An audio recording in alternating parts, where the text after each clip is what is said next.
Hi guys, you are watching Pharmacy Tayyib official YouTube channel and I am Pharmacist Tayyib। तो आए आज का lecture start करते हैं। जैसे आपको पता है कि ये सीरीज नई स्टार्ट हो चुकी है। एक लेक्चर आपने देख लिया होगा, आज दूसरा लेक्चर देखते हैं हम। आपका second year of B category या बी फार्मेसी। सब्जेक्ट का नाम है हमारे पास industrial and quality control. Book का नाम है फार्मास्यूटिक्स 2। लेक्चर सीरीज का भी यही नाम है। लेक्चर 2 आपके सिलेबस के अंदर क्या दिया गया जी? आप brief introduction to the formulation, formulation क्या होता है उसके बारे में बताएं। And manufacturing of solid, semi solid, liquid and parental dosages form. और हम किसी भी सॉलिड, सेमी सॉलिड या लिक्विड या पेरेंटल डोजेज फॉर्म का क्या मतलब पढ़ा के आ चुका हूँ कि वो आखिरी शक्ल जिस शक्ल में हम देने जा रहे हैं दवाई, यानी पहले वो क्या है, एपीआई है, एक्टिव फार्मास्यूटिकल इंग्रेडिएंट है, ड्रग है। लेकिन ड्रग मेडिसिन कब बनेगी? जब उसको एक डोजेज फॉर्म की शक्ल दे देंगे। भाई इसको सिरप बना दो, बना दिया, वो सिरप क्या है, वो डोजेज फॉर्म है। सस्पेंशन क्या है, डोजेज फॉर्म है। एलिक्सर क्या है, जिस शक्ल के अंदर मेडिसिन देनी है वो आखिरी शक्ल का नाम डोजेज फॉर्म है। आज स्टार्ट करते हैं इस चैप्टर को। इसके बाद आप क्या लेक्चर पढ़ने के बाद आप काबिल हो जाएंगे कि डोजेज फॉर्म को डिफाइन कर सकें, उसकी टाइप्स को,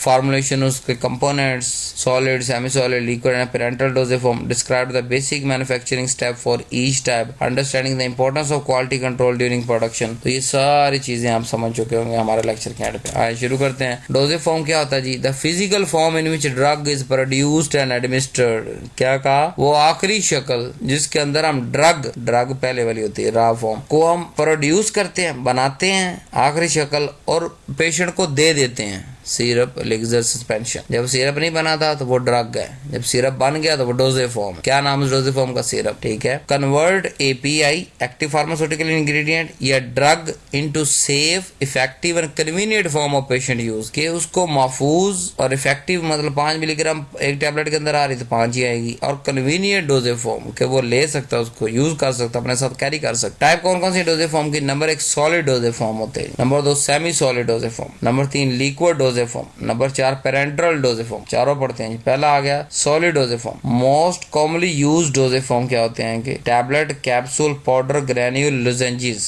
ये सारी किसकी मिसालें हैं? सॉलिड डोजेज फॉर्म की। अब इसके एडवांटेज क्या है जी? Convenient to handle and transport. कि सॉलिड डोजेज फॉर्म जो है वो बड़ा ही कन्वीनियंट होता है हैंडल करने के लिए, मतलब एक जगह से दूसरी जगह, और ट्रांसपोर्ट एक जगह से दूसरी जगह और करने के लिए। एक्यूरेट डोजिंग का मतलब 500 मिलीग्राम की टैबलेट है तो 500 की है। छोटा मोटा जो रेशियो आता है वो तो आप पढ़ेंगे हम आगे जाके, लेकिन डोजिंग क्लियर होगी कि एक गोली लेनी है तो 500 जाएगी, 2 गोली लेंगे 1000 मिलीग्राम अंदर जाएगी। तो ये सॉलिड डोजेज फॉर्म की कमाल है।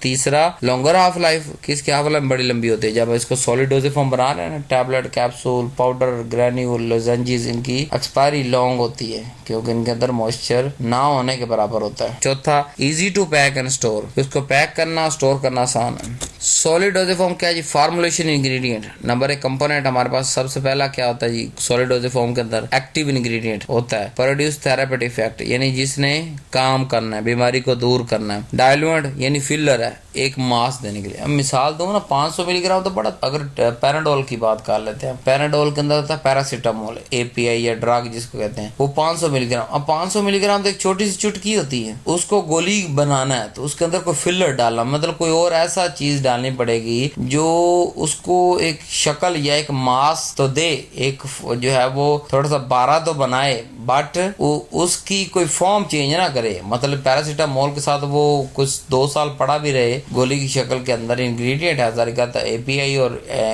एक्सीपेंट इकट्ठा ही रहना ना एक्सपायरी तक, तो वो एपीआई को खराब ना करे किसी भी तरीके से। तो उसको क्या कहते हैं? फिलर, यानी जो गोली बनाने में, अब वो एक चुटकी की गोली तो नहीं बन सकती ना, तो बाकी जो हम डाल रहे होते हैं वो है फिलर या डाइल्यूएंट है। एड बल्क के पूरा गोली को बनाने में काम आता है, गोली की शक्ल बनाने में। ये इलेक्ट्रोलोज, स्टार्च। अब ये हमारा क्या करेगा? स्टार्च अंदर जाके ताकत ही देगा, इलेक्ट्रोलोज अंदर जाके हमें एनर्जी देगा। टैबलेट के साथ इसने कुछ नहीं करना, सिर्फ टैबलेट को शक्ल दे देनी है। बाइंडर जो जोड़ेगा, ग्रेन्यूल बनाएगा। पीवीसी, पीवीपी, स्टार्च, पेस्ट, ये हमारे पास ऐसे बाइंडर यूज होते हैं ताकि ग्रेन्यूल फॉर्मुलेशन हो सके। डिसइंटीग्रेंट, अब टैबलेट बन गई है, बाइंडर के थ्रू ये जाके टूटनी भी तो है मैदे के अंदर, तो हम कोई ऐसी चीज डालेंगे ताकि ये मैदे के अंदर जाके हल हो सके, टूट सके। डिसइंटीग्रेंट यानी तोड़ने में मदद दे। कब तोड़ने में मदद दे? जब वो स्टमक में जाए, ठीक है। Disintegrant 8 tablet to break up. क्या क्या चीज डालते हैं? मिसाल सोडियम स्टार्च ग्लाइकोलेट डालते हैं, तो जैसे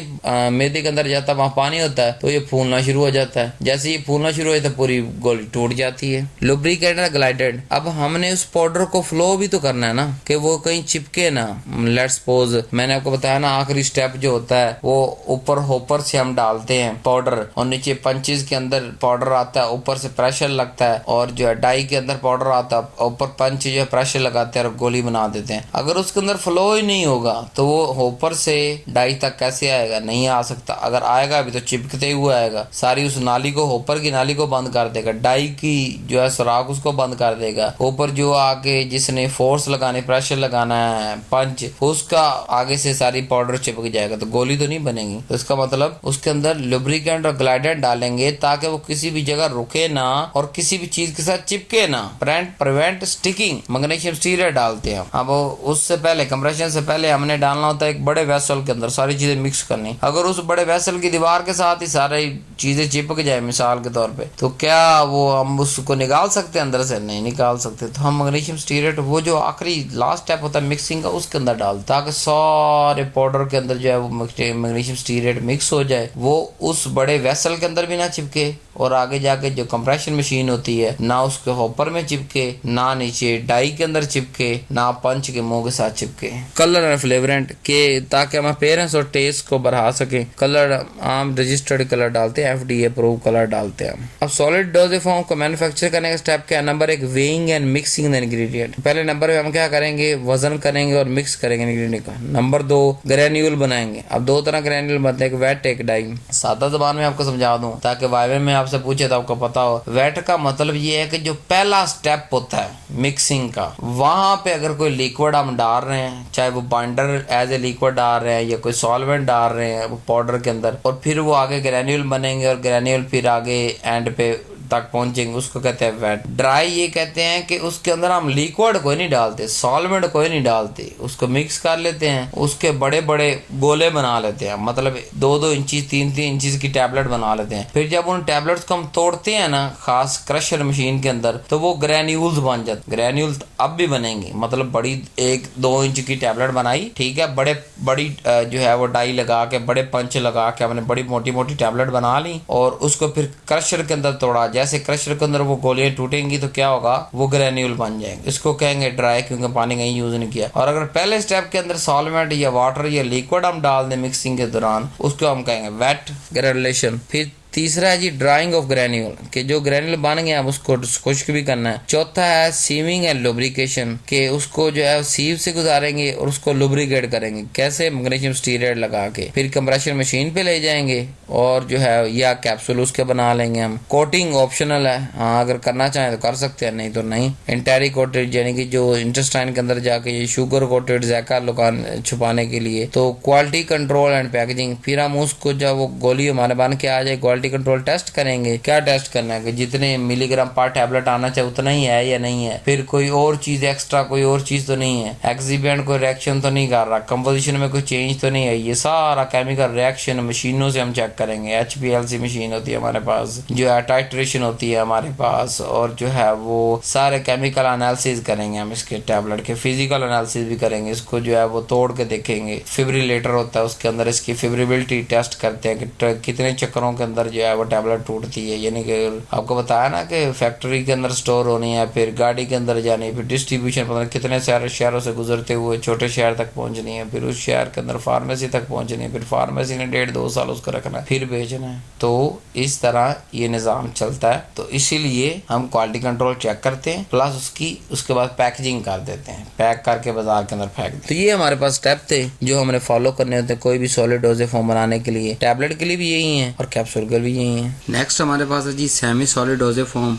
इंट्रोडक्शन क्या है जी? सेमी सॉलिड डोसेज फॉर्म क्या होता है? ऐसी प्रिपरेशन जिसके अंदर इंटरमीडिएट कंसिस्टेंसी हो बिटवीन सॉलिड एंड लिक्विड, के ना तो वो सॉलिड हो और ना लिक्विड हो, एक दरमियानी फेस को हम सॉलिड सेमी सॉलिड प्रिपरेशन कहते हैं या डोजेज फॉर्म कहते हैं, यानी कि उसके अंदर सॉलिड की प्रॉपर्टीज भी होंगी और कुछ हद तक लिक्विड की भी होंगी। मिसाल ऑइंटमेंट, क्रीम, जेल, पेस्ट, ये सारे एग्जांपल है सेमी डोज। इसके एडवांटेज इसको बनाने के क्या होते हैं कि प्रोवाइड लोकल सिस्टमेटिक इफेक्ट, मतलब गोली खाएंगे मैदे में जाएगी, हजम होगी, फिर खून तक पहुंचेगी, फिर काम होगा। करीम का क्या फायदा है, जहाँ तदरी है, खारिश है, वहाँ पे लगा दें, लोकल इफेक्ट, वहीं पे काम शुरू हो गया और साथ में वहाँ से जज्ब होकर फिर आगे भी जा सकती है, मतलब पूरी बॉडी के अंदर भी जा सकता है। Easy to apply on skin, skin पर लगा सकता है। गोली तो नहीं माल सकते ना स्किन के ऊपर हम, लेकिन क्रीम, ऑइंटमेंट, जेल, पेस्ट माल सकते हैं। Mucous membrane suitable for patient who can not take the oral form, के सूटेबल है for patient who can not take oral, जो ओरल डोज फॉर्म नहीं ले सकते, उनका मैदा खराब है, डायलिसिस पे है, किसी की वजह से है, तो लेकिन उन्हें कोई स्किन रिलेटेड डिजीज है, तो हम फिर उसे ऑइंटमेंट की तरफ शिफ्ट कर देते हैं, क्रीम की तरफ शिफ्ट कर देते हैं, जेल की तरफ शिफ्ट कर देते हैं, पेस्ट की तरफ। अब इसके अंदर कंपोनेंट फार्मूलेशन, इंग्रेडिएंट का मतलब ये कि कंपोनेंट और उसका काम क्या। पहला कंपोनेंट ड्रग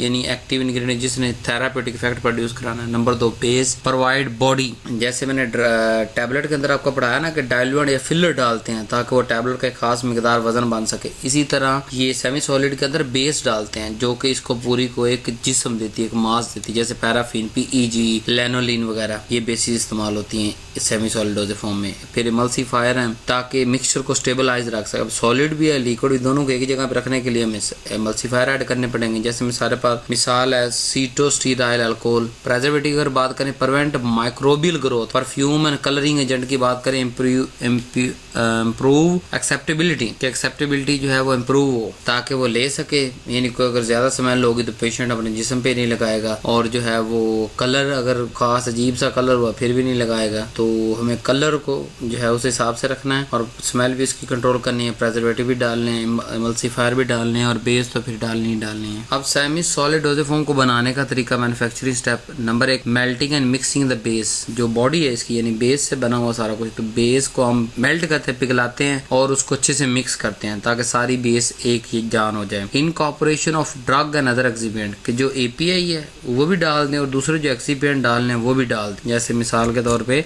कोई मल्सीफायर है, कोई प्रेजर्वेटिव है, कोई कलरिंग एजेंट है, वो यहीं डाल देते हैं जब लिक्विड हो जाता है बेस। होमोजेनाइजेशन, जो उसको एक यकजान कर देते हैं कि मतलब जो सॉलिड अंदर मिक्स किया हमने उस लिक्विड बन जाएगा ना, जब बेस मेल्ट होगी तो उसके अंदर सॉलिड मिक्स किया, एक्सिपिएंट मिक्स किया, उसको एक अच्छा मिक्सचर बना लेना है। होमोजेनाइजेशन और फॉर स्मूथ टेक्सचर, ताकि टेक्सचर अच्छा दे। Number 4, cooling with continuous stirring, के उसको ठंडा करना है आपने कंटिन्यूस, उसके अंदर स्टीर, मतलब वो स्टीरर होगा एक, जैसे पंजाबी में चम्मच कहते हैं घर के अंदर, तो लैब के अंदर उसी चम्मच को जिसके साथ चीजें हम हिलाते हैं उसे स्टीरर कहते हैं। तो स्टीरर को हिलाने को स्टीरिंग कहते हैं कि कंटिन्यूसली उसके अंदर वो है जो स्पैचुला हिलाते रहना है ताकि वो ठंडी हो जाए और जमना शुरू हो जाए। Filling into collapsible tube or jar, अब जिस तरह की शक्ल देनी है, मतलब क्रीम है तो उसे डायरेक्ट फिल कर देंगे, अगर वो जो है वो किसी खास एक यानी कि शक्ल देनी है तो उसको उसी सांचे में डालेंगे। कोलैप्सिबल ट्यूब मतलब पीछे से प्रेस करते जाए, आगे से क्रीम निकलती ही जाएगी, या बाद जार के अंदर भी हम दे देते हैं। इसके ऊपर फिलिंग है, लेबलिंग है, ये चंद स्टेप है जिससे हम सेमी डोजेज फॉर्म बनाते हैं। यही आपका सिलेबस है।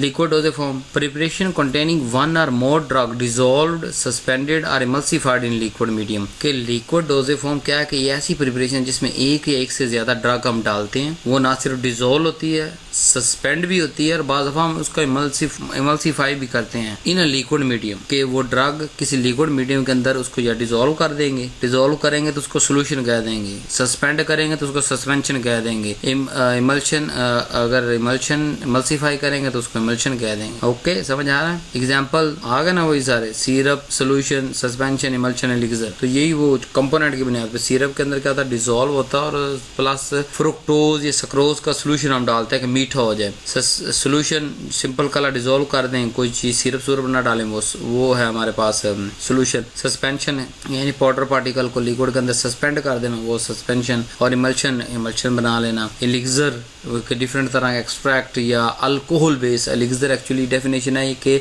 75% अल्कोहल या अल्कोहलिक कोई मिक्सचर सॉल्वेंट होता है हमारे पास, उसके अंदर कोई ड्रग डिसॉल्व करना, 70 से अपर उसको एलिक्सर कह देते हैं। यानी सॉल्वेंट क्या है, एलिक्सर के अंदर एक स्पेसिफिक सॉल्वेंट होता है, अल्कोहल या अल्कोहलिक मिक्सचर। अब इसका एडवांटेज क्या है जी, इजी टू स्वेलो, के इजीली लिया जा सकता है, fast absorption and action, suitable for children and adult patient, ये बच्चों के लिए और बड़ी उम्र के पेशेंट के लिए बिल्कुल सेफ है। हम इस्तेमाल कर सकते हैं, बच्चे और बड़े बुजुर्ग इस्तेमाल करते हैं। अब डोजेफॉर्म की फार्मूलेशन यानी कंपोनेंट बताते हैं। एक्टिव ड्रग है यानी कि थेरेप्यूटिक इफेक्ट जो प्रोड्यूस करेगी। सॉल्वेंट व्हीकल, जैसे सोल्यूशन के अंदर वाटर डाल देंगे, अल्कोहल डालेंगे तो एलिक्सर होगा, ग्लिसरीन वगैरह भी डालते हैं माज़ दफ़ा। तो स्वीटनर हमारे पास सक्रोज है, सॉर्बिटॉल है। फ्लेवरिंग और कलरिंग पैलेटेबिलिटी बढ़ाने के लिए कि वो बंदा ले पैलेटेबल हो। अब जैसे मिसाल अगर हम स्ट्रॉबेरी का टेस्ट डाल रहे हैं तो स्ट्रॉबेरी का कलर भी डालना पड़ेगा ना। प्रेजर्वेटिव क्या है जी? प्रिवेंट द माइक्रोबियल ग्रोथ, के ग्रोथ सॉल्वेंट मौजूद है तो ग्रोथ होगी वहाँ, उससे बचाने के लिए प्रेजर्वेटिव डालेंगे। विस्कोसिटी इनहांसर बाज़ दफ़ा डालने पड़ते हैं जो कि स्टेबिलिटी लाते हैं। स्टेबिलिटी से क्या होता है कि हाफ लाइफ जो है वो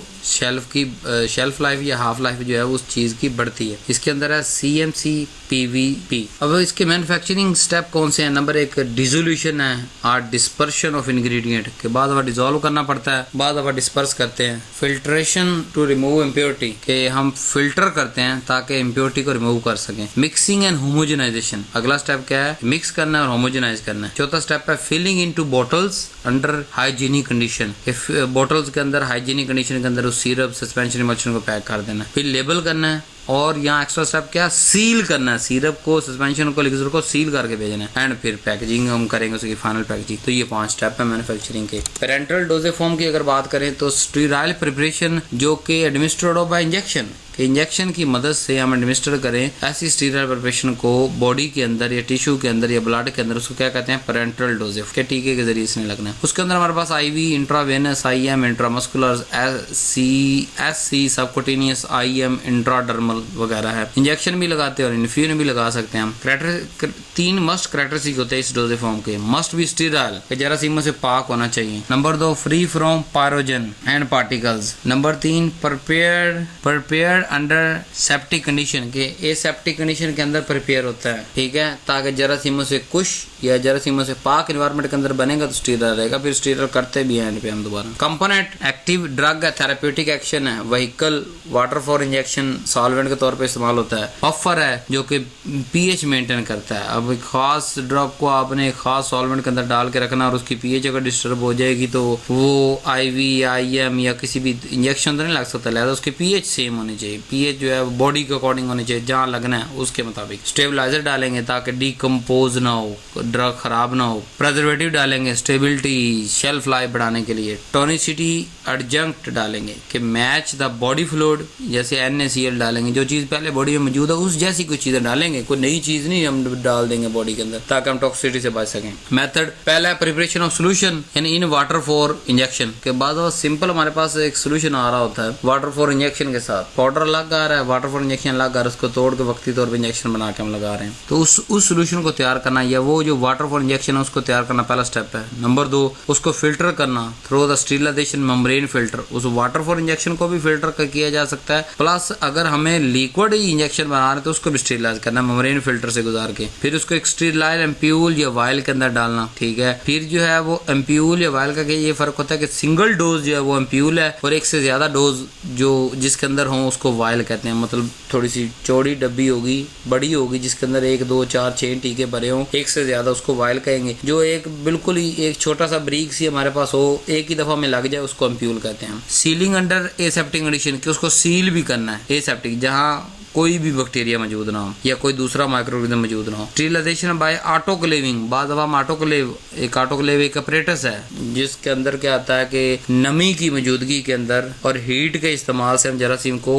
किल करते हैं, प्लस बाद अब फिल्ट्रेशन भी हम कर लेते हैं। तो इन मेथड से भी हम फाइनली जो हमारे पास बन के आता है उसको ऑटोक्लेव या फिल्ट्रेशन करेंगे ताकि स्टीरिलाइज हो जाए। इंस्पेक्शन, लेबलिंग एंड पैकेजिंग के एंड पे उसका कोई ना कोई टेस्ट होगा, उसको लेबल कर देंगे और पैकिंग कर देंगे। अब इस लेक्चर के लिए हमारे पास जो शॉर्ट क्वेश्चन मैं आपको दे रहा हूँ रिव्यू के लिए, नंबर 1 है जी डिफाइंड डोजेज फॉर्म। फिर बता देता हूँ आखिरी दफा, जिस शक्ल के अंदर हमने मेडिसिन देनी है, syrup, elixir, tincture, emulsion, suspension, cream, ointment, जिस शक्ल के अंदर पेशेंट इस्तेमाल कर रहा है उस शक्ल को डोजेज फॉर्म कहते हैं। और इसकी टाइम मैंने आपको बता दी सारी। और कोई 4 ऐसे इंग्रेडिएंट बनाए सॉलिड डोजेज फॉर्म को, इस तरह ये लिक्विड के लिए भी इंग्रेडिएंट पूछ सकता है, लिक्विड प्रिपरेशन, सेमी सॉलिड के लिए भी कौन सी बेस इस्तेमाल होती है जी ये बताएं। What must parenteral preparation be sterile, क्यों हम करनी चाहिए। List 2 advantage of liquid dosage form. So thank you very much for watching this video. Love you so much. Allah Hafiz.